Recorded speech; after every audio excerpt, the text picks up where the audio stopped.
Tshisekedi à lui seul ne saura pas pourquoi. Il a un ennemi en face qui est plus fort que lui, qui est dans les institutions, qui est dans les assemblées, tout ça, qui l'empêchera de bien travailler. S'il veut réussir, s'il veut ramener notre pays à l'émergence, au développement, il doit commencer par s'harmoniser avec son partenaire de FCC. Ça pourrait être possible. Si vous avez la capacité de mettre en marche de développer un nabiso, bama inabiso, bazamba nabiso, agriculture, minerai nabiso, mieux c'est ça que besoin développer un boka. Mais il faut la discipliner et plutôt tika détournement, tout tika malhonnêteté et plutôt les en paix au que ça besoin développer un boka nabiso malade. Radio Bissonyonso Congo, RDC, une chaîne au cœur du monde. Merci de nous être toujours fidèles à votre chaîne YouTube de prédilection sur www.rcongonews.com et à la radio Bissonyonso Congo. Restez-nous toujours fidèles dans votre YouTube de prédilection BNC Live. Aujourd'hui, les grands rendez-vous, décryptage et l'actualité. Je ne suis pas seul, je suis avec un spécialiste en communication et analyste politique, Yves Lancarte. Il est vraiment chevronné avec ses analyses de haute envergure. Yves Lancarte, bonjour et bienvenue dans les grands studios de la radio Bissonyonso Congo. Merci, monsieur Niki. Yves Lancarte, bientôt le 24 janvier, toute la RDC va célébrer la fête de l'alternance. Est-ce qu'aujourd'hui Kabila mérite d'être couronné comme le parrain de l'alternance en République démocratique du Congo? Bon, quoique ce qui révèle la situation, nous ne pouvons pas nier la réalité. Kabila a été le père de l'alternance. Pourquoi? Parce que c'est la première fois que nous avons connu l'alternance dans notre pays. Quoique cette alternance a compris beaucoup de choses qui, des fois, nous amènent à remettre en cause ce couronnement. De manière un peu générale, Kabila est vraiment reconnu comme étant le père de l'alternance. Mais il y a encore beaucoup de choses à dire. Voilà. Oui, mais je ne sais pas trop, vous avez connu la mort de Rossi Mukendi qui est mort également pour exiger qu'il ait l'organisation de l'élection. Est-ce qu'avec tous ces événementiels-là, il faut toujours parler du bien de Kabila pour l'alternance? Bon, écoutez, en fait, Kabila, il a organisé les élections, mais ça n'a pas été un cadeau. Ça n'a pas été un cadeau. L'alternance que nous chantons aujourd'hui, ça n'a pas été un cadeau. Nous avons milité pour l'avoir. Beaucoup de nos frères, de nos amis sont tués pour qu'on arrive à cette alternance. Donc on peut dire, certes, Kabila a organisé l'élection et il a permis à ce que Tshisekedi soit le troisième, je dirais le deuxième président de la République de manière démocratique, mais cela a concouru à plusieurs événements et puis cela a fait qu'il y ait fait et sang pour que nous arrivions à cette étape. Donc on peut dire que Kabila il est le père de l'alternance, mais on ne peut pas le chanter. On ne peut pas continuer à le couronner comme Tshisekedi le fait tous les jours comme ça. Sincèrement, ça nous réjouit pas, ça nous arrange pas. Tout en sachant ce que Kabila a fait, nous avons connu des fosses communes dans notre pays au niveau de Maluku. Nous avons connu la mort de Rossi Mukendi. Nous avons connu la mort de plusieurs de nos frères qui ont été abattus à coups de feu comme ça pour avoir milité ou pour avoir contesté le pouvoir de Kabila. Et pour vous rappeler aussi, les élections devaient s'organiser en 2016, mais nous sommes arrivés jusqu'à 2018 pour organiser l'élection, 3 ans après. Donc ça n'a pas vraiment été un cadeau. Donc cessons de continuer à couronner Kabila comme s'il avait fait ça de son propre gré. Or c'était par notre force. C'est ça. Oui, mais Yves, qu'est-ce qui cache aujourd'hui lorsqu'on veut à tout prix légitimer, honorer Kabila pour le 24 janvier, perdre l'alternance? Est-ce qu'il n'y a pas eu un guissou rouge, il n'y a pas eu un deal Kabila, Félix, est-ce qu'il n'y a pas eu cette thèse à la nomination aujourd'hui? Qu'est-ce qu'on peut réellement dire à l'opinion? Bon, on peut dire une élection méritée, une nomination, bon. On n'aura pas de preuves pour le dire, vous voyez. Tout ce que nous sachons, c'est que Tshisekedi a été légitimement élu comme étant un président de la République et publié par la Cour constitutionnelle. Mais de manière officieuse, on a tendance à observer autre chose. Parce que Tshisekedi continue à complimenter Kabila chaque fois qu'il a l'occasion. On a l'impression que c'est comme s'il n'a pas vraiment mérité ses pouvoirs. C'est comme s'il a été nommé par Kabila. Parce qu'à chaque fois, ils ont toujours tendance à les publiciter. Et ils ont même essayé d'organiser la fête, non seulement à la mémoire de l'alternance, mais aussi pour Kabila. En fait, pour faire passer Kabila comme s'il était un saint, comme c'était une bonne personne pour les RDC. Or, c'est Kabila qui nous a mis dans ces pétrins. Kabila a tué beaucoup de nos frères pour que nous ayons cette alternance. Kabila fait beaucoup de choses très très vilaines jusqu'à ce jour. Et continuer à chanter Kabila, moi sincèrement ça ne me plaît pas. Voilà. Oui, mais Yves Lacarta, je sais que vous êtes un analyste vraiment aguerri. Mais aujourd'hui, si on réveillait Etienne Tshisekedi de notre triste mémoire, est-ce qu'il va être content aujourd'hui avec la politique qu'il mène avec Tshisekedi au sommet de l'État aujourd'hui? Partenaire de Kabila, Kabou il en a commandé, comme disait Etienne Tshisekedi. Est-ce qu'aujourd'hui, il y a vraiment concomitance avec tout ce que nous voyons avec Félix Tshisekedi? Écoutez, en fait, Tshisekedi, les pères, a chanté l'état de droit. Pendant tout son combat, pendant ses 32 ans de pouvoir contre Mobutu, contre Kabila les pères et Kabila les fils, Tshisekedi les pères a voulu installer, en fait, il imaginait un Congo d'état de droit. Aujourd'hui, Tshisekedi les fils continuent à chanter l'état de droit, mais sur le plan pratique, on ne sent pas vraiment l'état de droit. D'abord, vous connaissez tout ce que nous connaissons aussi, ce qui se passe dans les institutions étatiques. Nous avons les mains de fer, plutôt, disons, on appelle ça comment, les contraintes, ou on appelle ça comment, un duel, on pourrait dire, un duel, un bras de fer, disons, les mots appropriés, un bras de fer entre les institutions pro-cash et pro-FCC. On a de l'autre côté les portefeuilles qui a barré la route aux ordonnances des présidents de la République. Nous le savons tous. Ça, ce n'est pas l'état de droit. Ce n'est pas l'état de droit. Nous avons également connu un bras de fer entre les ministres de la décentralisation, Robert Roy, et les ministres de l'Intérieur, Gilbert Kakonde. Gilbert Kakonde a donné à ce que tous ces bourgmestres qui étaient nommés de quitter les postes en attendant les élections. Mais les ministres de la décentralisation ont obligé à ce que tous ces gouverneurs-là, nommés de manière malicieuse, de continuer à exercer le pouvoir. Vous voyez? Ça, c'est pas l'état de droit, c'est de la désorganisation, c'est du désordre, c'est pas l'état de droit. Il y a pas longtemps, nous avons connu les problèmes de 15 millions avec Vital Kamerhe qui n'est pas incarcéré jusqu'à aujourd'hui. Il n'y a aucune enquête, aucune poursuite. On ne sait plus qu'est-ce qui s'est passé. Il a détourné l'argent, il a détourné pas, on ne sait pas. Il n'y a aucune preuve, aucune enquête de la part de la justice. Il y a pas longtemps, nous avons encore connu les problèmes des Lobos, les conseillers de Tshisekedi. On ne sait pas la suite. Il y a récemment le problème de Youm avec 200 millions. Youm est là, il est calme. Où est l'état des droits? Je ne crois pas que Tshisekedi les pères seraient contents de voir ce qui se passe aujourd'hui en RDC. Oui, justement, Yves Lacarta, Tshisekedi ne serait pas content aujourd'hui. Qu'est-ce qui a fait réellement aujourd'hui Félix Tshisekedi, sans majorité, mais il a gagné les élections. Est-ce qu'aujourd'hui on ne peut pas rappeler l'histoire aux gens? Il n'y a pas eu réellement la thèse de nomination, parce que je vis, vous avez échappé à cette question-là. Bon, en fait, moi je parle avec réserve sur certaines questions. Pourquoi? Parce que jusqu'alors, la Cour constitutionnelle a été la seule institution appropriée pour nous dire qui avait réellement gagné les élections. Et puis la Cour constitutionnelle a publié Tshisekedi de manière officielle, ce que je disais tantôt. Mais de manière officieuse, ce qu'on voit, c'est pas ça.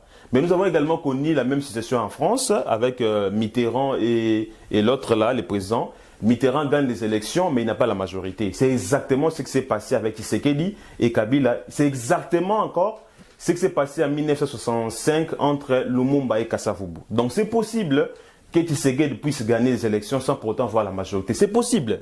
Oui. Parce que connaissant aussi les Congolais, ils sont plus excités, quand on parle des élections, ils sont plus excités à aller voter les présidents de la République. Plutôt s'inquiéter au problème des députés, tout ça. Or, ce sont les députés qui gèrent les pays. Ce sont les deux assemblées, ce sont les deux chambres plutôt, les Sénats et l'Assemblée nationale qui gèrent les pays, qui gèrent les institutions.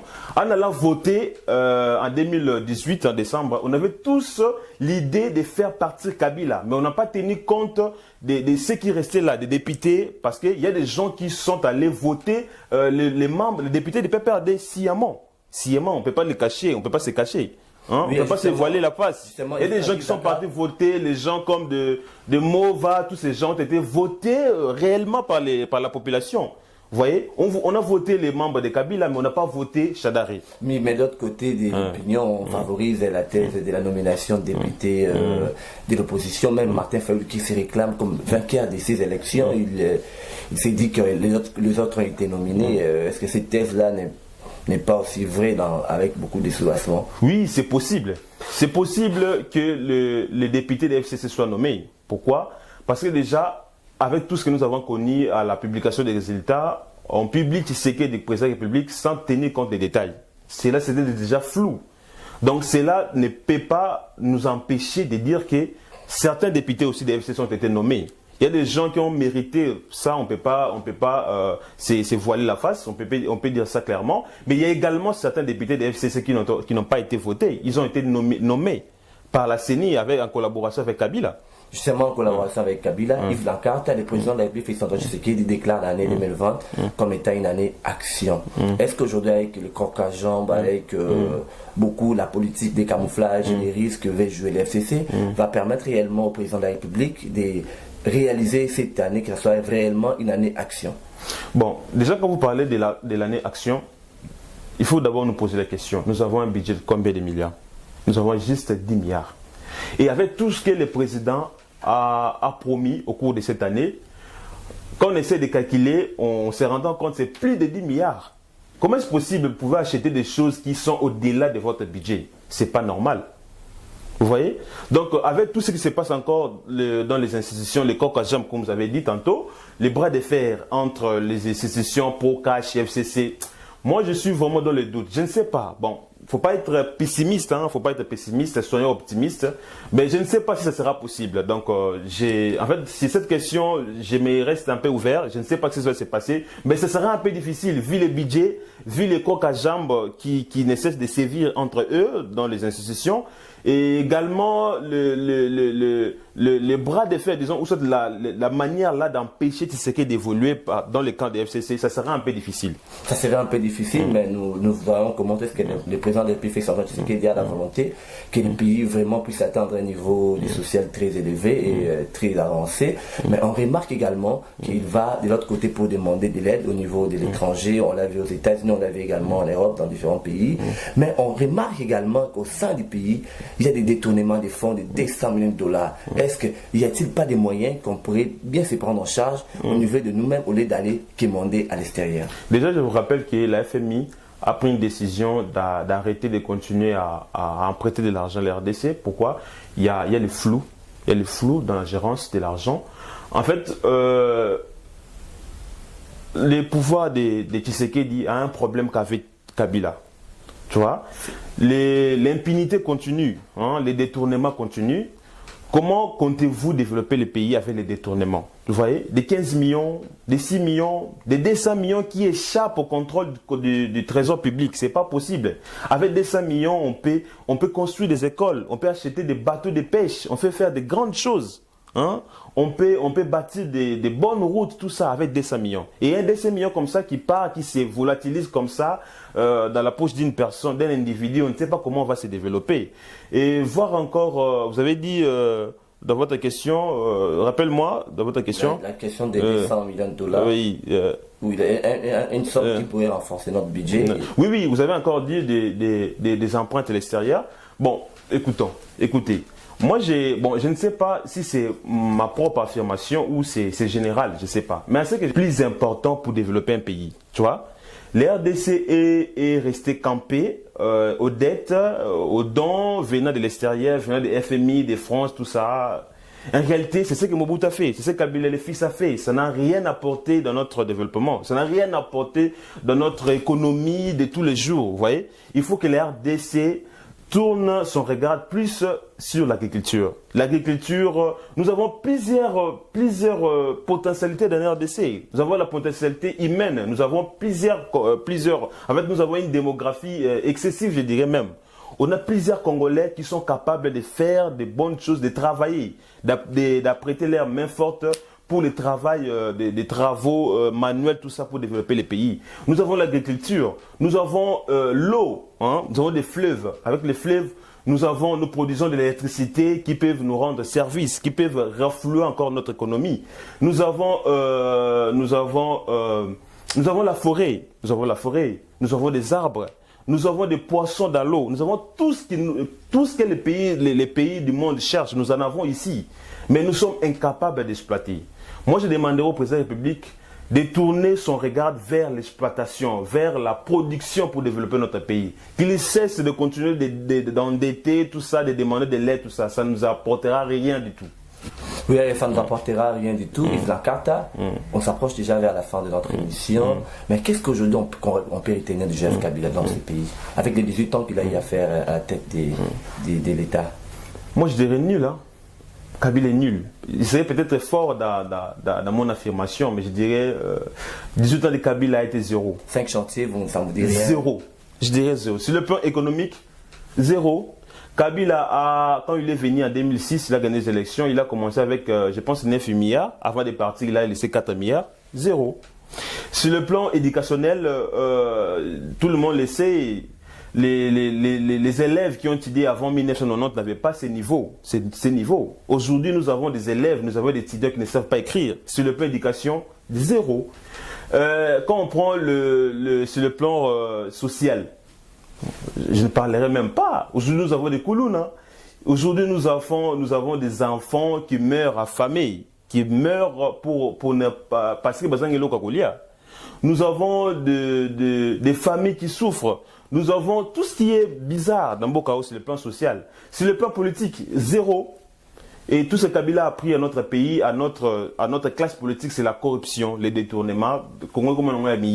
Tu vois, c'est tout le plan Kabila a échoué. C'est tout le plan Kabila a échoué, voilà. Mais on a suivi Martin Fayoulou, les candidats malérés à la présidence de 2018. Il dit que les mal du Congo, c'est Kabila. Et la cause, en fait, les vrais objets de la guerre à Béni, c'est Kabila. Comment commentez-vous ça? Bon, dire que les mal congolais, c'est Kabila, ça je suis sûr. Mais dire que Kabila soit l'auteur de tous ces massacres qui se passent à l'ère de ces Kabila, ça je ne sais pas. Là, je ne peux pas affirmer des choses que je ne connais pas. Non, c'était commenté. Ouais, voilà. En fait, moi, je sais que, pour il y a Esther, ils allaient pour un géostratégique. Si nous sommes à chaque fois menacés à l'Est de la République, c'est grâce à nos minéraux. Vous voyez? Et cette guerre-là, et aussi là, aussi longtemps, nous aurons des minéraux à l'Est de notre pays. Il n'y a pas seulement les Rwandais plutôt qui nous menacent, il y a aussi l'Ouganda, il y a d'autres pays aussi de l'Est là qui nous menacent, qui veulent aussi bénéficier de nos minéraux. Vous voyez? C'est un peu ça. Donc, dire que Kabila, il fait partie de tous ces gens qui font en sorte qu'il y ait toujours massacre, qu'il y ait toujours désordre dans l'Est de la République, ça, je ne connais pas. Ça, il faut demander à Martin Fayoulou. Il faut demander à Martin Fayoulou, voilà. Mais de l'autre côté, un raisonnement, une accusation croisée, Martin Fayoulou accuse Kabila, Adolphe Mzitou accuse Kagame. Qui est réellement à la base de la guerre à l'Est? Moi, je dirais, en fait, celui qui est à la base de tous ces massacres à l'Est de la République, sont des multinationales. Non, ce n'est ni Kagame, ni Kagame. Bon, je viens. Okay. Il y a d'abord les multinationales. Les multinationales coopèrent avec les pays que nous partageons les frontières. Il y a Ouganda, Rwanda. Ils coopèrent avec ces pays et puis ils recrutent les jeunes gens. En fait, ils les enrôlent dans la rébellion. Des jeunes rebelles comme ça, ils viennent en RDC pour piller, et puis pour se minérer, comme Mango na Rwanda, na Ouganda, après que les multinationaux n'a pris moins assez. Donc il y a d'abord les multinationales, et aussi il y a Rwanda et Kagame. Ce sont eux-là qui règnent l'insécurité à l'Est de la République. Oui, mais en Qatar, on a vu les photos qui ont fait au niveau de l'Internet, rapprochement qui a vraiment stigmatisé beaucoup de Congolais, Félix et Kagame. Est-ce qu'aujourd'hui, Kabila, on accuse d'être à la base de la guerre à l'Est, Kagame à la base de la guerre à l'Est, Félix se rapproche avec Kagame? Qu'est-ce qui se cache derrière tout ça? Bon, pour nous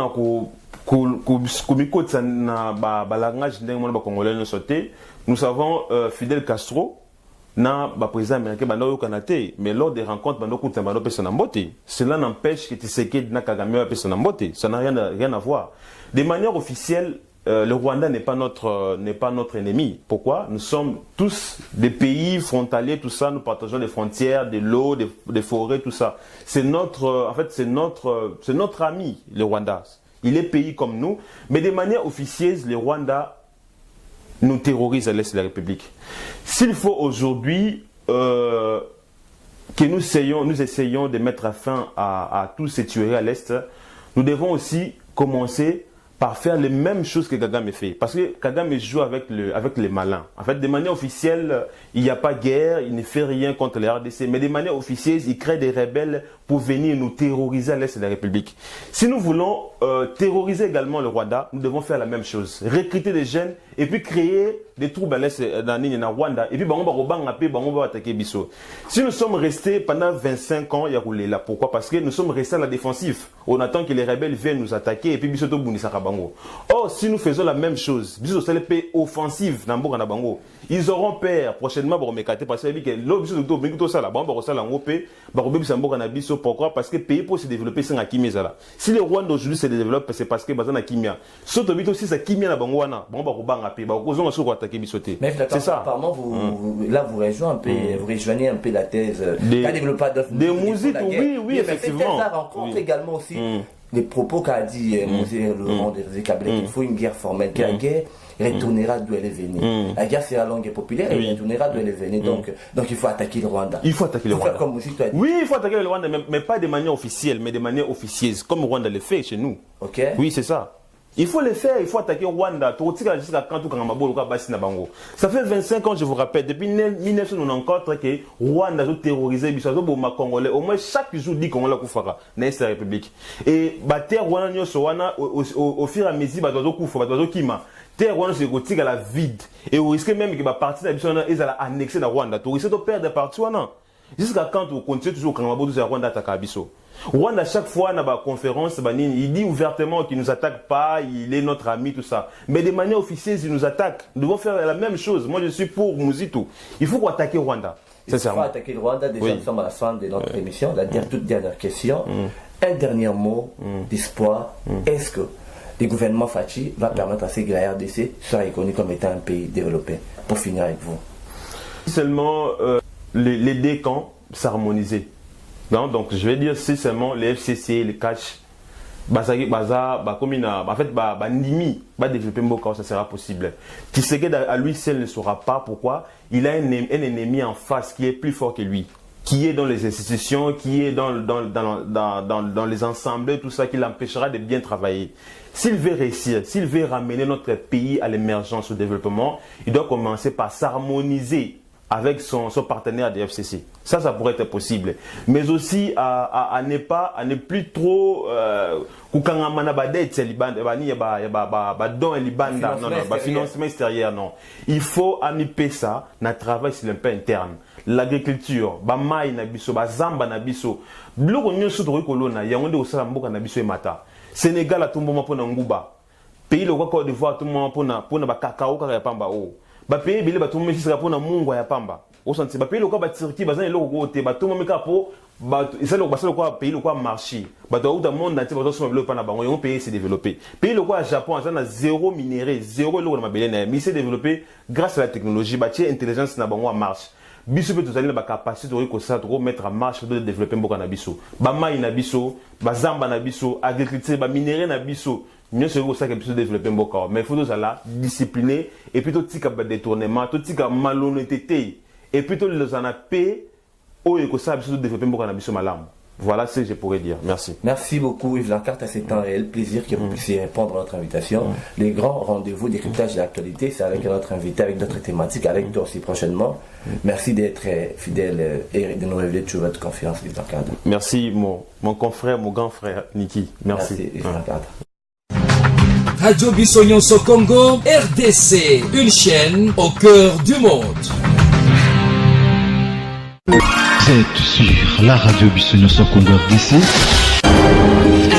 Oui, tapez www.radiocongonews.com, accédez dans notre site et avoir toutes nos informations. Soyez le mieux informés dans le monde.